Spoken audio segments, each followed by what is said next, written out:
누군 그 짓이 하고 싶어서 하는 줄 아세요? 저도 죽을 만큼 힘들어요. 하루하루가 지옥 같아요. 근데 내가 안 하면 우리 식구들 다 굶어 죽게 생겼는데 그럼 어떡해요? 어떻게 하냐고요?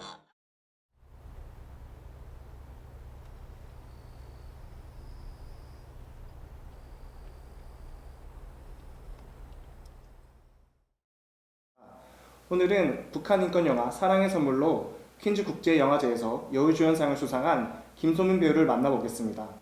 안녕하세요. 안녕하세요. 간단한 자기소개 부탁드리겠습니다. 네, 안녕하세요. 저는 사랑의 선물에서 소정 역을 맡은 배우 김소민입니다. 네, 그럼 지금 하고 계신 활동은 어떤 건지 설명해 주실 수 있으신가요? 지금은 제가 연극 무대에서 공연하고 있고요. 그 남자 그 여자라는 공연에서 라디오 DJ 역할 선혜 역을 맡고 있습니다.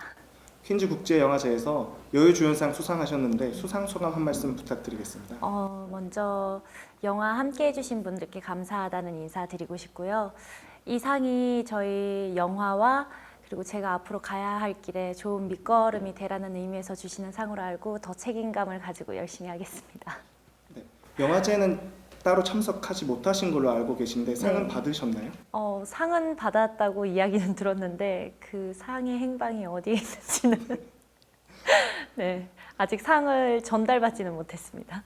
네, 알겠습니다. 네. 어디 있는지 한번 확인해 봐야 될 것 같은데요. 네. 북한 인권 관련해서 평소에 관심이 있으셨나요? 아니요, 사실 관심이 있었다라고 말하면 조금 부끄러울 것 같아요. 저희가 접하는 미디어에서는 북한 인권보다는 너무 잘 발전된 북한의 상황들을 보여주는 게 대다수라서 인권 문제에 대해서는 그렇게 관심이 있지는 않았었는데 실제적으로 새터민들의 이야기를 듣고 또 이번에 사랑의 선물 영화를 함께 하게 되면서 점점 관심을 가지고 찾아보고 있습니다. 사랑의 선물에 참여하게 되신 특별한 계기가 있으신가요? 북한에 대해서 호기심은 많이 가지고 있었어요. 이게 같은 말을 쓰고 같은 역사를 가진 한민족인데 너무 드러나지 않는 곳이다 보니까 사실 궁금한 부분이 굉장히 많았었죠. 그러다가 우연히 새터민 분을 만나게 된 계기가 있었는데 그분께 그 북한의 실상과 이제 탈북 과정들 이야기를 들으면서 굉장히 충격을 많이 받았었던 기억이 나요. 그리고 나서 영화를 만나게 됐는데 그분이 하신 이야기가 생각이 나면서 내가 그 이야기의 전달자가 될 수 있을까라는 생각이 좀 들더라고요. 그래서 마음 먹고 참여하게 되었습니다. 네, 그럼 북한 영화로는 사랑의 선물이 처음이라고 하셨는데 네. 영화 대본을 처음 접하셨을 때는 어떤 느낌이셨어요? 처음에는 이게 북한뿐만 아니라 세계 어느 곳에서도 일어날 수 있는 비극이라는 생각을 했었어요. 근데 이거를 보고 알면 알수록 조금 더 비참하고 제가 이해할 수 없는 부분들이 너무 많은 시나리오더라고요. 네, 굉장히 좀 생소했어요. 네, 말씀해 주신 것처럼 사랑의 선물이라는 영화가 90년대 북한의 고난의 행군을 배경으로 하고 있기 때문에 네. 굉장히 생소하고 사실 평소에 접하기 어려운 부분인데 네. 연기하면서 어려웠던 점은 어떤 게 있을까요?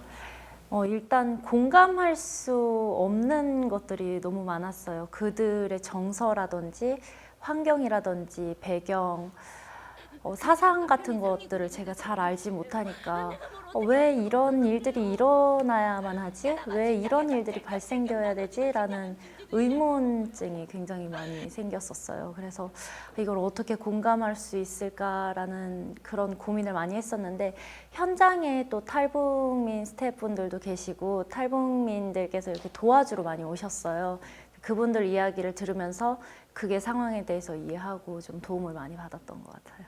그럼 현장에 계셨던 탈북자분들 통해서 많은 도움을 받으신 거고. 사실 부모의 마음이라던가 이런 것들은 어느 나라건 어느 시대건 동일하지 않나 싶어서 그런 부분들은 영상으로 좀 많이 도움을 받았고요.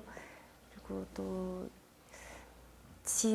북한의 90년대라고 하면 우리나라의 5, 60년대 때와 같지 않았나라는 생각이 들어서 조금 많이 가지고 온 부분들이 있어요.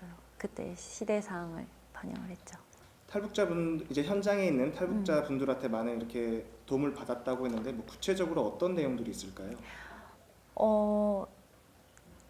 저는 집을 왜 빼앗겨야 되는지 그 상황을 전혀 몰랐었거든요. 근데 이제 그분들은 거기서 생활을 하셨던 분들이니까 그쪽 사회의 환경과 체계와 사상에 대해서 이야기를 많이 해주시더라고요.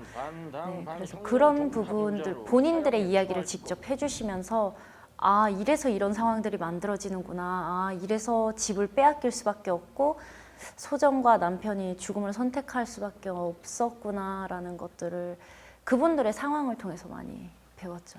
그다음 김규민 감독이 얘기한 바로는 이제 현장감을 살리기 위해서 배우들의 감정 연기에 굉장히 중점을 많이 뒀다고 했는데요. 네네. 뭐 실제로 영화에서 오열하시는 부분이 가장 인상 깊기도 했었고 가장 기억에 남으시는 부분은 어떤 걸까요?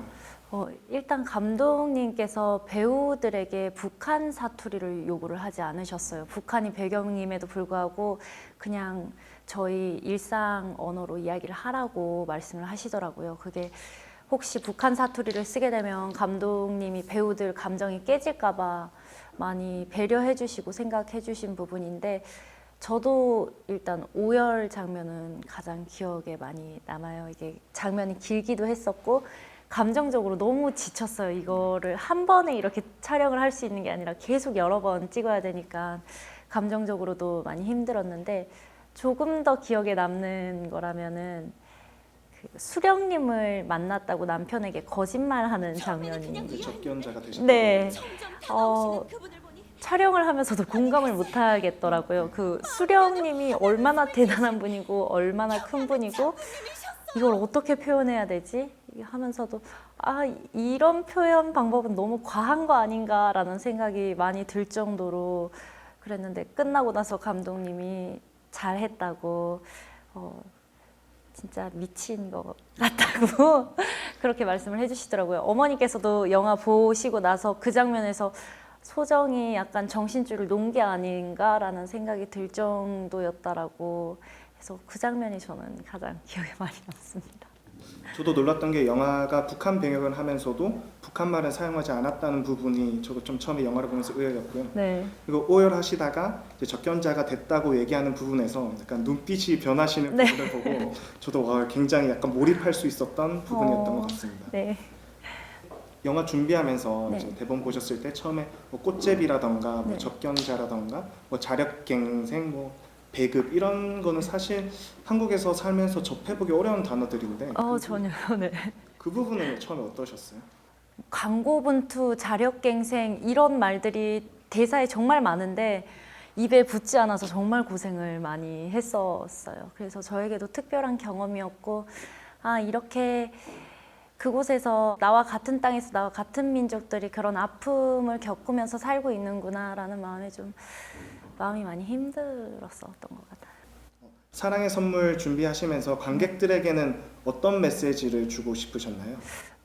사실 저는 많은 것들을 누리면서 살아온 세대예요. 그래서 그런 것들을 잘 공감할 수 없고 이해할 수 없는 부분들이 많지만 지금 너무나도 수많은 권리들을 외치는 이때에 아직 어떠한 권리도 누리지 못하고 심지어 그런 권리가 알고 있다는 것도 모르면서 살아가는 사람들이 이 땅에 함께 살아가고 있더라고요. 이거는 좀 세계적으로 같이 관심을 가져줘야 될 문제가 아닌가라는 생각이 들었고 그분들도 함께 누리고 함께 알아갔으면 좋겠다라는 생각이 좀 많이 들었습니다. 네. 네. 북한 관련 영화에 또 출연하실 계획이 있는지 궁금하고요. 네. 또한 앞으로의 활동 계획에 대해서 궁금합니다. 사실 지금 당장의 계획에 대해서는 제가 말씀드리기 어렵지만 저는 또 제가 있어야 할 곳에서 무대든 스크린으로든 이렇게 또 활동을 이어갈 생각이고요. 북한 관련 영화에서는 또 제가 도움을 드릴 수 있는 부분들이 있다면 언제든 환영입니다. 마지막으로 북한 주민들에게 네. 한 말씀 해주실 수 있으신가요? 네. 제가 7, 80년대 대한민국 억압받던 정권을 배경으로 한 공연을 한 적이 있었어요. 그때 새터민 분들이 공연을 보러 오셨었는데 그걸 보면서 아, 대한민국에도 이러한 시기가 있었군요 라는 말씀을 해주시더라고요. 그게 저는 굉장히 좀 인상 깊었고 마음이 아픈 부분이었는데 일단은 함께 누렸으면 좋겠어요.